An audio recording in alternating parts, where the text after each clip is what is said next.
So, folks, we got to talk about Jeffrey Epstein. And just real quick, let's take a look at where are Republicans right now when it comes to Jeffrey Epstein. Where's your average Republican voter at when it comes to Jeffrey Epstein? Let's check in with Turning Point USA and Laura Ingram about this. How many of you are satisfied? You can clap. Satisfied with the results of the Epstein investigation? Clap.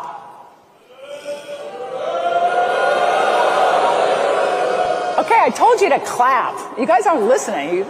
I'm not going to grade you on a curve. So I was going to get to that. How many of you are not satisfied with the results of the investigation?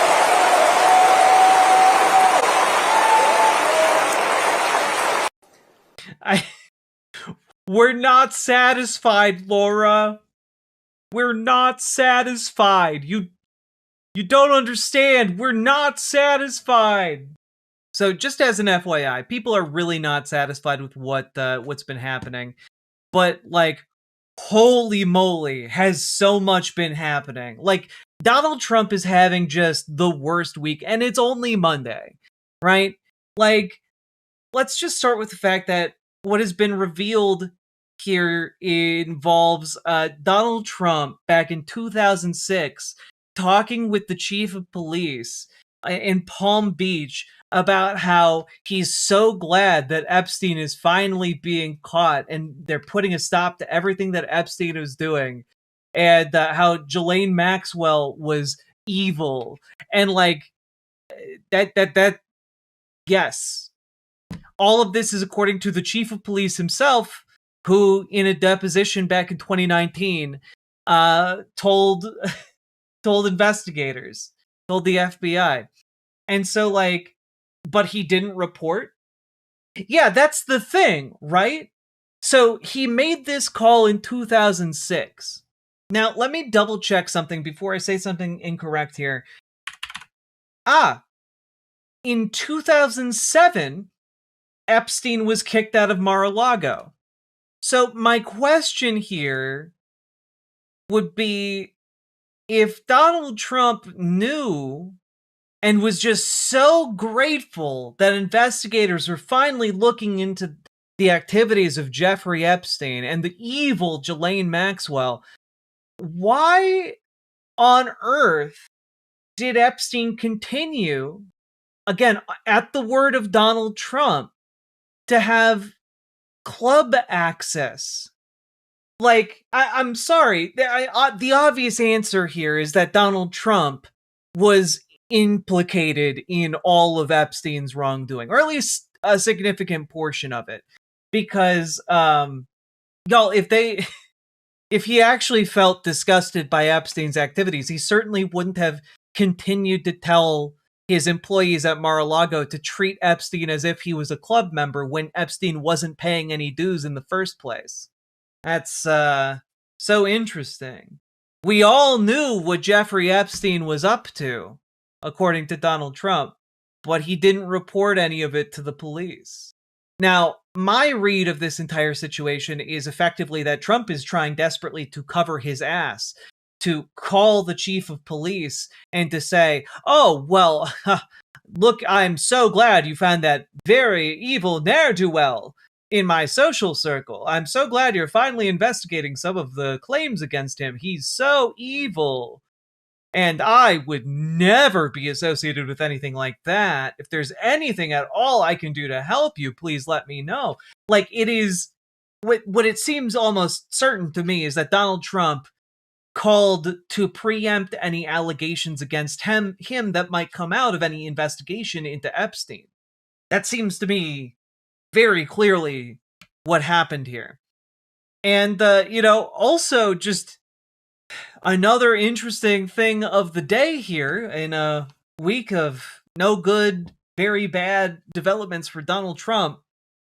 Ghislaine Maxwell is openly and publicly asking for clemency to prove Donald Trump innocent. Guys, it's very, like, Donald Trump's personal lawyer, former personal lawyer, went and met with Ghislaine Maxwell, coached her off the record, for like an hour or two. And then on the record had an interview where she said exactly the right things. And then for no apparent reason, despite the fact that she is literally convicted for raping a child, she got sent to a low security prison. Contrary, by the way, to all law and prison procedure, sent to the lowest possible security kind of prison. And now she's trying to get out of prison entirely, despite the fact that she is a child rapist, by proving Donald Trump did nothing wrong. And like, what's very apparent to me is that she has been effectively fed a bunch of lines that she can say in order to try and make Donald Trump seem not implicated in all of this, when it's very clear he's implicated in all of this.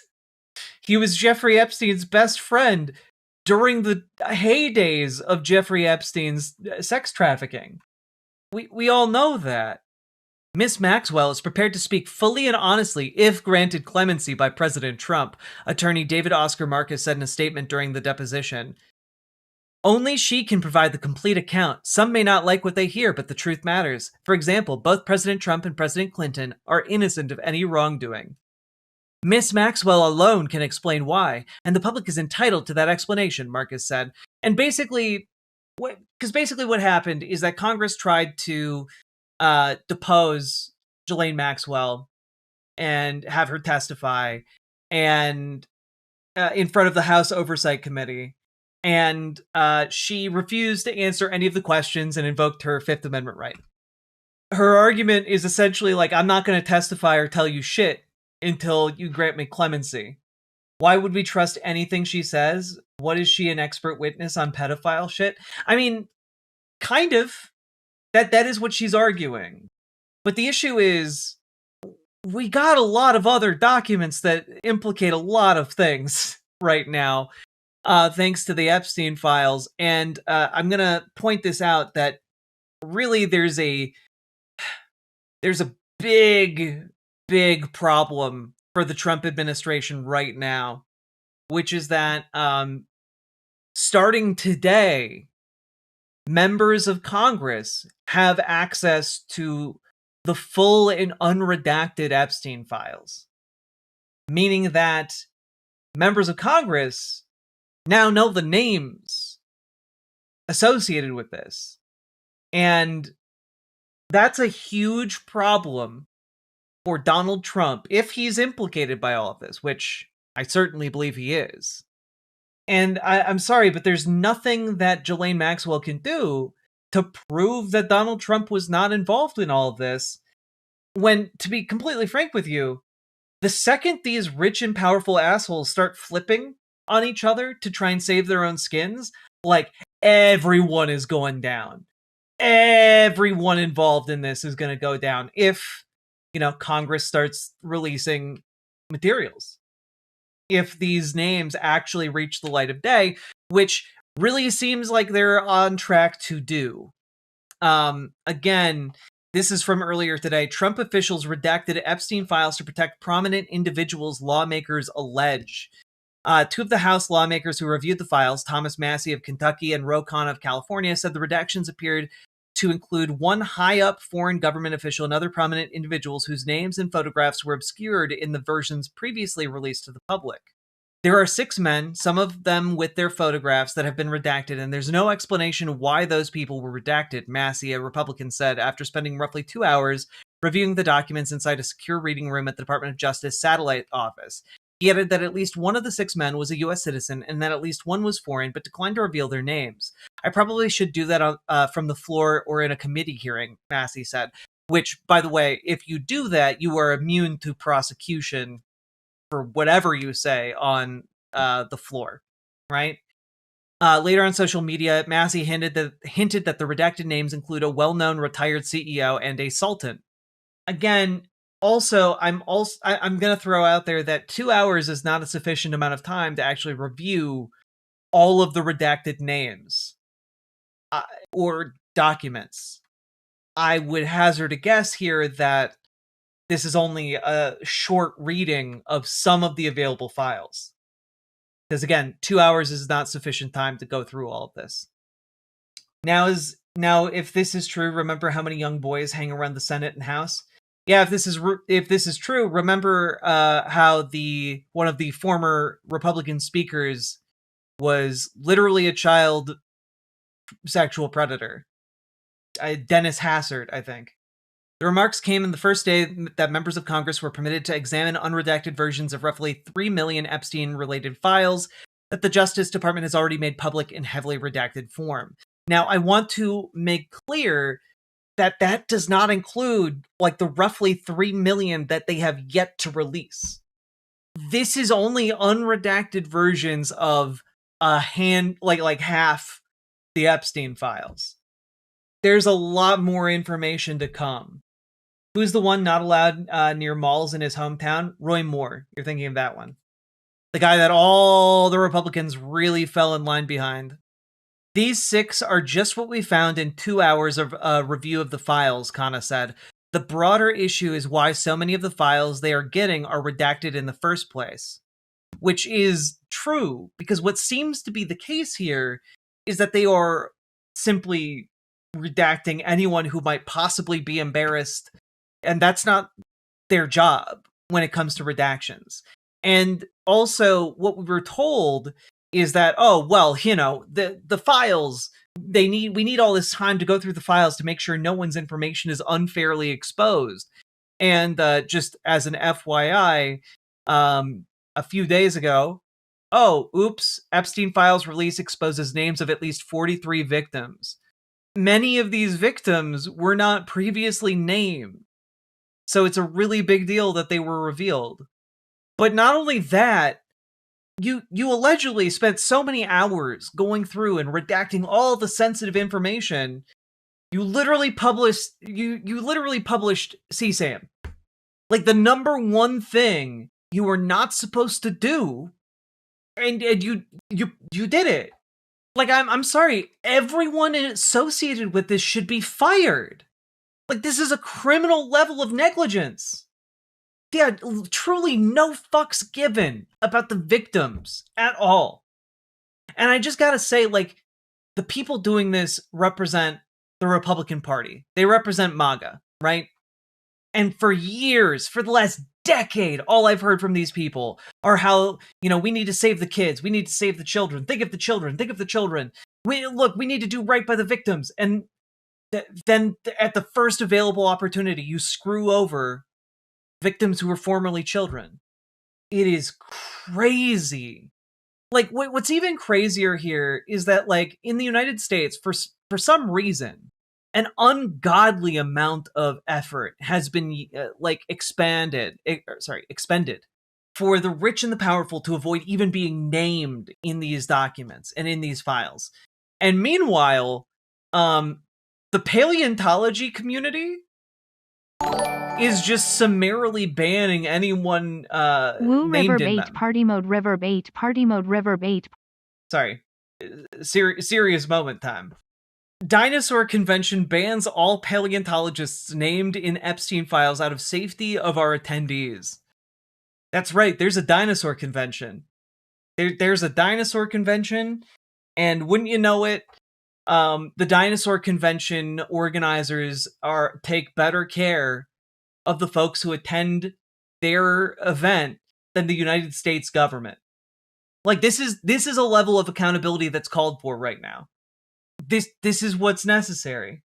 I want to go. It's also called DinoCon, which I think is really cute. And the official statement from them reads, "We find it deplorable that some established paleontological organizations are not taking firm action." I don't know. Like, it just seems kind of like we should demand better of our own elected officials in our own government than, the scientists who run DinoCon. And yet the scientists who run DinoCon are killing it. They're doing great.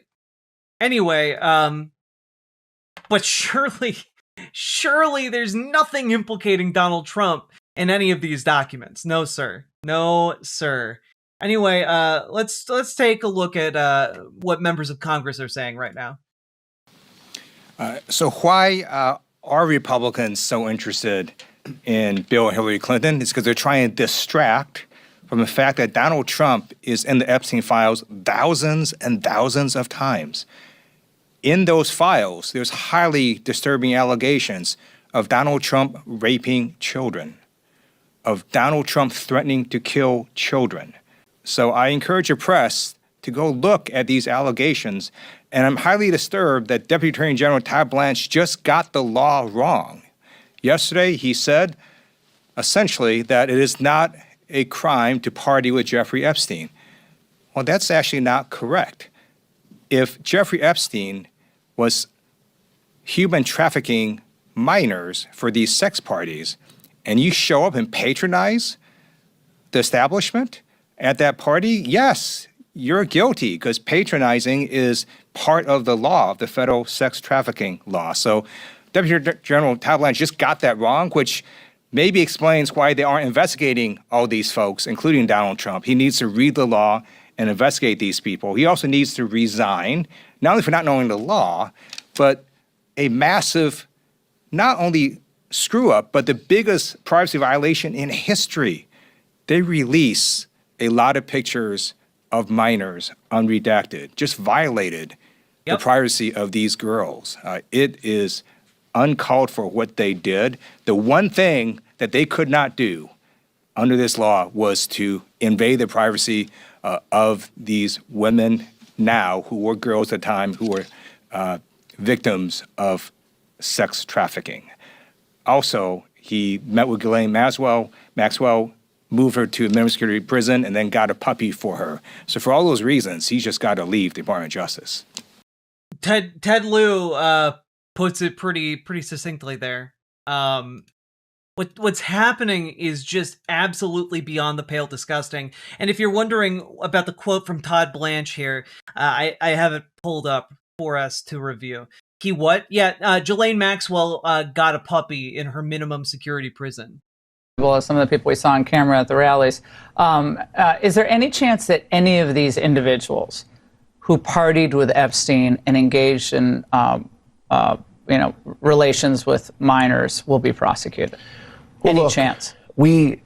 I'll never say no, and we will always investigate any evidence of misconduct. But as you know, it is not a crime to party with Mr. Epstein, and so as horrible as it's not a crime to email with Mr. Epstein. And some of these men may have done horrible things, and if we have evidence that allows us to prosecute them, you better believe we will. But it's also the kind of thing that the American people need to understand, that it isn't a crime to party with Mr. Epstein. It isn't a crime to have Didn't look like that's all that was going on some of those photos. I mean, if the photos could speak, some of them look pretty bad. That's right. And unfortunately, photos can't speak. And so we need witnesses, and we need...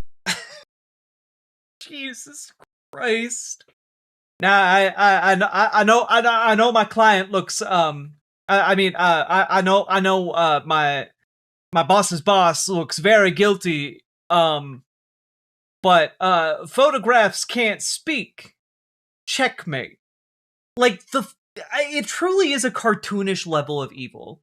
Like, we've got to the point of, like, they're just partying with Epstein. It's fine. Just partying with Epstein, noted prolific child sex trafficker. That's not a crime. He said that on national TV and thought it made Donald Trump look more innocent. I have no words for how just cartoonishly evil all of this is. Like, I'm sorry, but we have people out here like Melinda Gates, Bill Gates's former wife, talking some truth out here, holding someone more accountable than Todd Blanche has ever done in his life. Well, and I am so happy to be away from all the muck that was there. I have to put more words to the muck for context for our listeners. The emails in the files suggest that Bill Gates had additional affairs and that he tried to get medication to treat a sexually transmitted infection, and that he was going to give you the medicine without you knowing. His representative has said all of this is false. It is not on you to have to respond to the details of that alleged behavior, but I wonder what your dominant emotion is when you read these news articles with these details. Sad. Just unbelievable sadness. unbelievable sadness, right? And again, I'm able to take my own sadness and look at those young girls and say, my God, how did that happen to those girls, right? And so for me, No, this is Melinda Gates. it's just sadness for, I left my marriage. I had to leave my marriage. I wanted to leave my marriage. I had to leave I felt I needed to eventually leave the foundation. So it's just sad. That's the truth, right? And it's kind of like, at least for me, I've been able to move on in life. And I hope there's some justice for those now women, right? We see them standing up in front of microphones in D.C. What they went through is just unimaginable, I think. So just as an FYI, that's Melinda Gates, the former wife of Bill Gates, saying that she literally divorced him and left their colossal charitable foundation that they had started together because of implications that he was involved with Epstein. Yeah, great trick to not give your wife an STI is to not fuck around with her on a pedo ring with a pedo ring master. Yeah, exactly. I didn't know they had split up. Yeah, when did they split up? I know it was a while ago. Okay, they got a divorce in 2021. And Melinda had been meeting with divorce lawyers since 2019.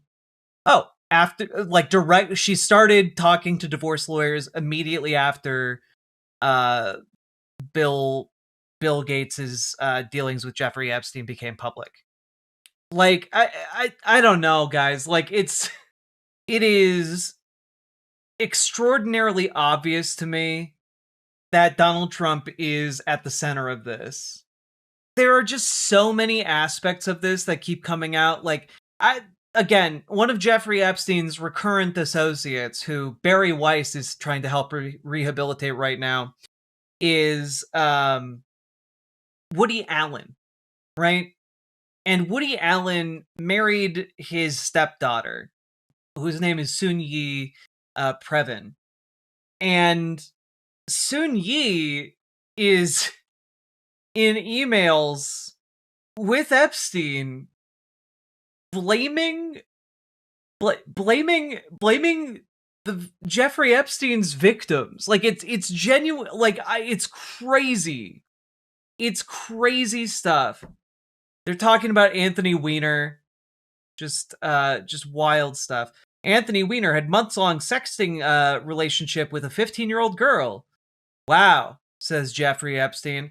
I know, it's an incredible story. You have to feel sorry for him. He can't seem to learn. Most importantly, I feel sorry for his wife. I also thought it was disgusting what the 15-year-old did to him. Grown-ass man sexts, it's hard to enunciate, sexts a 15-year-old girl, and Woody Allen's wife is like, how dare that 15-year-old girl do that to him? Worse, he married the child his wife adopted. That's what I said. He married his stepdaughter.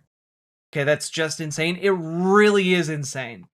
And she kept going, too. I hate women who take advantage of guys, and she is definitely one of them. She's 15. She's not a woman. She's a child.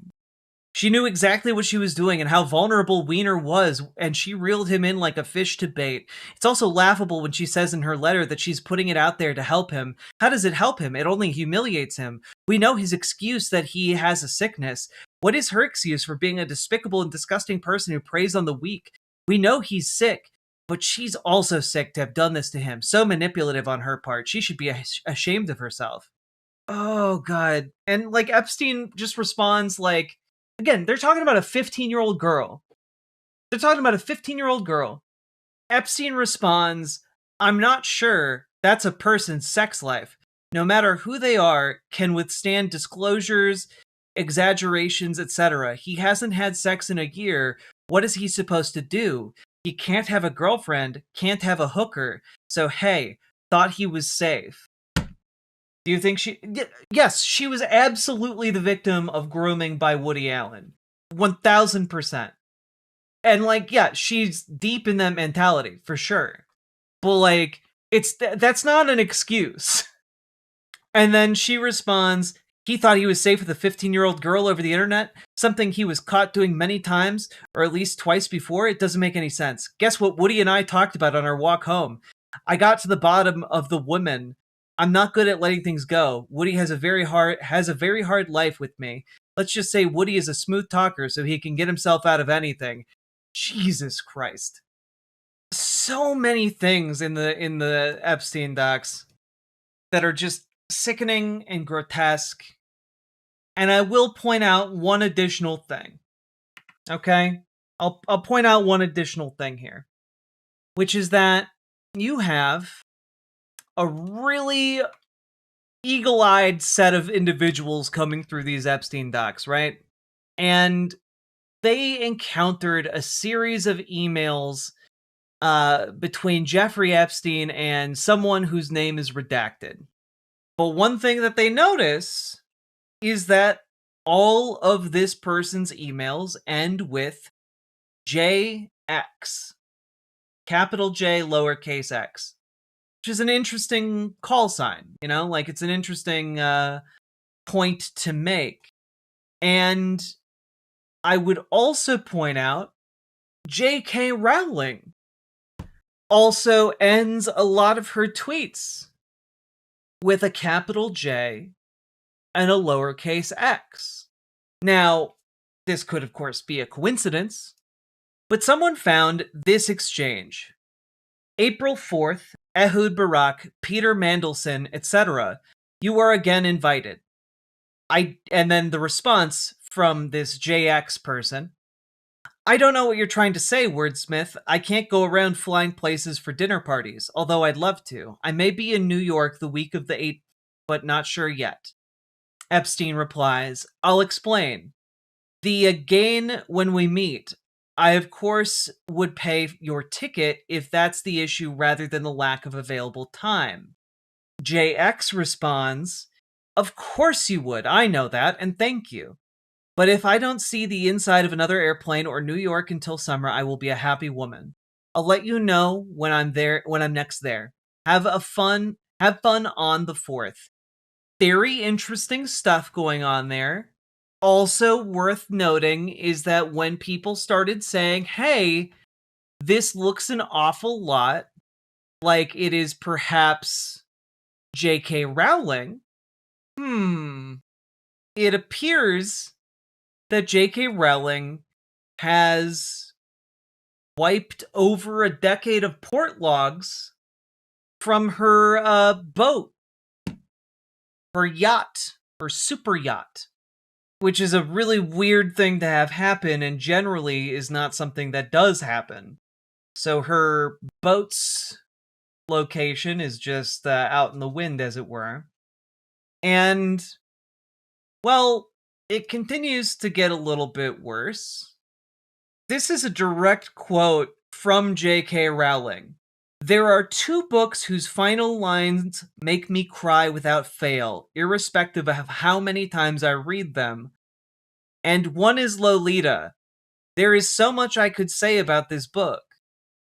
There just isn't enough time to discuss how a plot that could have been the most worthless pornography becomes, in Nabokov's hands, a great and tragic love story, and I could exhaust my reservoir of superlatives trying to describe the quality of the writing. Now, for those of you who don't know the plot of Lolita, it involves the main character kidnapping and raping a child. And, yeah, describing it in these terms is deeply fucked up.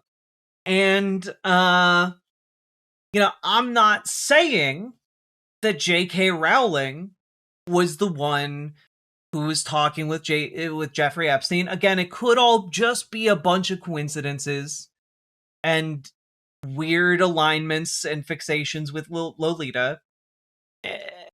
One additional thing is that J.K. Rowling did put out a statement saying on Twitter, saying briefly, "This is beyond silly. Neither I nor anybody on my team ever met, communicated with, or invited Jeffrey Epstein to anything." There is an email in the Epstein files To whom this may concern, Riz, what was not clear, I was very explicit with my staff and you about 2 tickets for the dinner for Jeffrey Epstein. What genius filled the ticket order? Why wasn't his name on the dinner list at the door? What genius thought my friend would not have a +1 with him when he ordered 2 tickets? What robot at the door would not let him in? This has ruined what was a perfect evening for all of us. I'm incredibly embarrassed by the rigid behavior of some child-minded door guard. Jeffrey is a captain of international finance and a close personal friend of mine. I know this was not done on purpose, but it is terribly upsetting. Please find out who did this and send an apology note. Thank you so much. Peggy. Jeffrey, of all nights, I left my 2 phones home. I was actually looking for you all night. I was with Sun Yi, and she thought you were having dinner with her husband. I'm so very sorry. What a screw-up. Well, interestingly, this is from April. This email was sent April 23rd. Okay. So April 23rd. Oh, well, we also have these emails from a couple days prior. Subject: Ari Harry Potter dinner from Riz. Can I get the name of your friend so that we have him on the door list in case he loses or forgets to bring the passes? Thank you for all of your help. Riz, please deal with Jeffrey Epstein's assistant. She will send a messenger to pick up his 2 dinner tickets. Thanks so much, Peggy. The tickets are on their way to Peggy's office. Please deal with Lila to arrange pickup. Just let us know where you would like us to send the tickets. Thanks. Interesting. And what's this dinner? What's this event? That might in fact be the subject here. Oh, on the 22nd. Sonia Friedman, Colin Callender, and JK Rowling invite you to be a guest to the official Broadway opening of Harry Potter and the Cursed Child, parts 1 and 2. Please join us for supper between parts and a party following part 2. Details to follow. Dress code smart. So, I'm not gonna say that J.K. Rowling definitely invited Jeffrey Epstein to go see the Broadway premiere of Harry Potter and the Cursed Child. But there are an awful lot of coincidences starting to pile up here. And just seems pretty weird, I guess is what I'll say.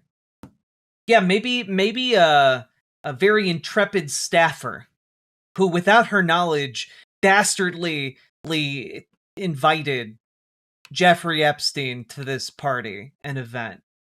It's possible. Anything's possible in Trump's America. You okay? No, I'm very tired. And also, this is all horrible.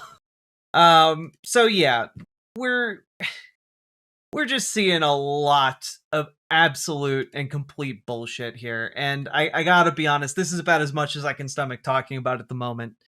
But, damn, it's just so much shit. So much shit.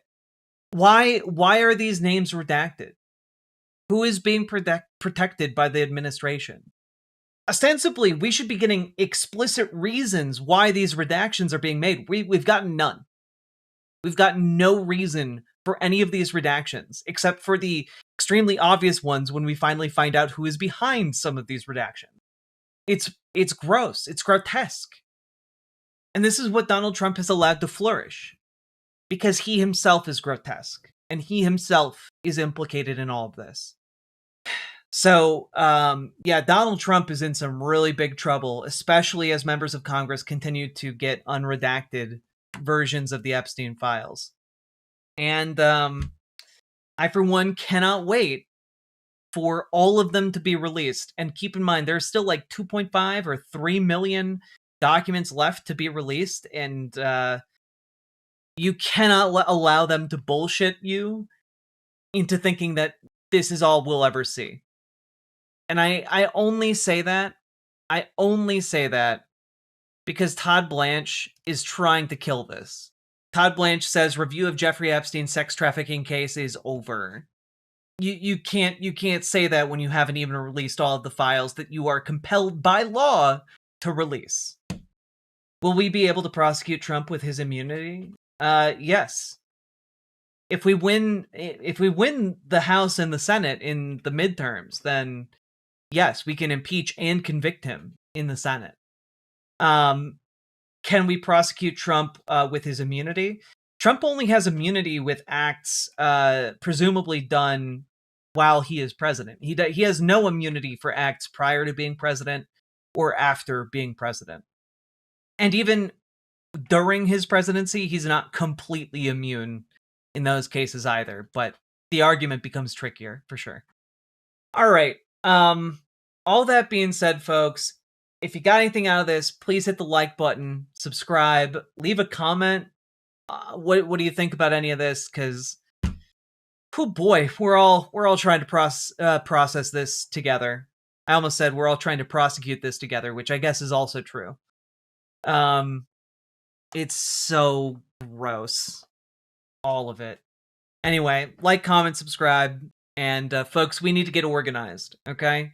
Join your local Dems, radicalize them towards progressive policy positions, join your local DSA, make them more effective. Let's get out there and let's make sure these powerful people are held accountable to the end of their days.